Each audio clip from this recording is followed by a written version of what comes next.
Doctor strange movie ஒன்ல வந்து doctor strange வந்து ஒரு நார்மல் மேஜிக் போர்ட்டலை ஓப்பன் பண்ணுறதுக்கே ரொம்பவும் கஷ்டப்பட்டு இருப்பார். அதே மாதிரி தான் அமெரிக்கா சாவஸும். ஏன்னா அவங்க வந்து ஒரு யூனிவர்ஸோட போர்ட்டலை கூட ஈஸியாக ஓப்பன் பண்ணிடலான்னு சொல்லியிருப்பாங்க. ஆனால் ஒரு மேஜிக் போர்ட்டலை ஓப்பன் பண்ணுறது ரொம்பவும் எனக்கு கஷ்டமாக இருக்குன்னு சொல்லியிருப்பாங்க.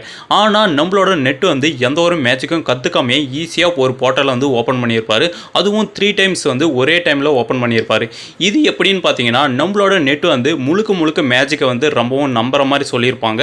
அவரோட மூவிஸ், அதாவது ஸ்பைடர் மூவிஸ்ல வந்து சொல்லியிருப்பாங்க. ஆனா டாக்டர் ஸ்ட்ரேஞ்ச் வந்து நான் வந்து சயின்ஸ் அண்ட் ரியாலிட்டி மட்டும் தான் நான் நம்புவேன், இந்த மேஜிக்லாம் நான் நம்ப மாட்டேன்னு ஏன்ஷியன் ஒன் கிட்டே சொல்லியிருப்பாங்க. இதை தெரிஞ்சுக்கிட்டே ஏன்ஷியன் ஒன் மேஜிக்கே இவன் நம்பினா மட்டும் தான் இவனால இதை கற்றுக்க முடியும், இல்லைன்னா இவனால கற்றுக்க முடியாதுன்ற ஒரே காரணத்துக்காக நம்மளோட டாக்டர் ஸ்ட்ரேஞ்ச் வந்து இமாலயாவுக்கு அழைச்சிட்டு போயிட்டு அங்க நம்மளோட டாக்டர் ஸ்ட்ரேஞ்சை விட்டுட்டு நம்மளோட ஏன்ஷியன் ஒன் மட்டும் வந்துருப்பாங்க. இப்போ வந்து ட்ரஸ்ட், அதாவது மேஜிக் மேல நான் நம்பிக்கை வச்சா மட்டும் தான் இந்த போர்ட்டலை ஓப்பன் பண்ண முடியும்னு தெரிஞ்சுக்கிட்டு நம்மளோட டாக்டர் ஸ்ட்ரேஞ்ச் வந்து போர்ட்டலை ஓப்பன் பண்ணியிருப்பார்.